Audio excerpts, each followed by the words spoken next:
Hi, my name is Maria Sparks, and today we are making sandwiches with pineapple, nuts, and cream cheese. So the first thing that's most important to making a tea sandwich is the bread. It is the foundation of any sandwich, and I love different types of bread.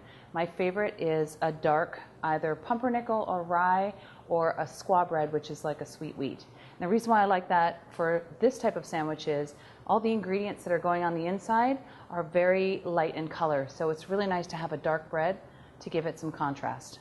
So we need 2 pieces of bread. I'm using squaw today. And then we're going to make our filling. For the filling, we need 3/4 cup butter. And it's important that it's soft. That will make it very, very easy to mix in all the other ingredients. The next item we need is 1.5 cups of cream cheese. You can use plain, you can use herbs, you can use fruit flavored, whatever you prefer. I just prefer to use the plain, and then I like to add all my own ingredients and give it some color. So you mix these 2, and the next thing that goes in is 1 teaspoon of cinnamon. Sprinkle it all around. Mix that in. And then we add pineapple. What I really love to do with the pineapple is make sure that it's cut really, really small. It's important because when someone's trying to take a bite of a sandwich, especially a tea sandwich, everything should be really bite-sized and easy to eat, and nothing drips down on your guests. So we're going to add the pineapple. And we're just going to mix everything to a nice consistency. And there you go, that's what it looks like. It's very light in color.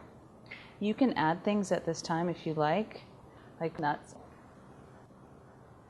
And what we do now is we're going to spread it onto our bread. And what I think is very important when you're making bread, even if it's a tea sandwich, when you're making a tea sandwich, is to make sure that you spread everything out all the way to the edges. Even though you're cutting the edges off, it's very important that when someone bites into your sandwich, they get the flavors from every bite instead of just getting bread. So I like to make my filling quite high, and it's okay even though it's soft now. We're going to put it in the fridge to firm up before we cut it. And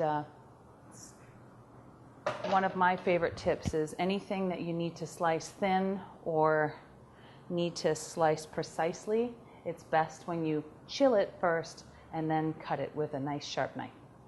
So we're going to put this in the fridge, and then we're going to let it firm up for about an hour, and then we'll take it out and we're going to cut it in, all the edges off, and then cut it into triangles. So it's been about an hour, and I'm going to take the sandwiches out of the refrigerator now. See how it comes out. Oh, these look beautiful. So this is a perfect menu because this serves about 40 ladies. It makes 10 sandwiches that you can cut in quarters. So when you're cutting the edges, again, what's important is a very, very, very sharp knife. And you just let the knife do the work. You really don't have to cut. You don't have to put any pressure on it. That's what happens when you have a dull knife, is all your ingredients will squish out of your sandwich. There's nothing worse than that. Okay, so at this point, you can cut different shapes out of your tea sandwich. You can cut it in triangles. You can take a little cookie cutter and you can cut shapes, especially if this is for kids, or if it's a bridal shower and there's a theme, you can cut the sandwiches to match that theme. And here we have it. Sandwiches with pineapple, nuts, and cream cheese.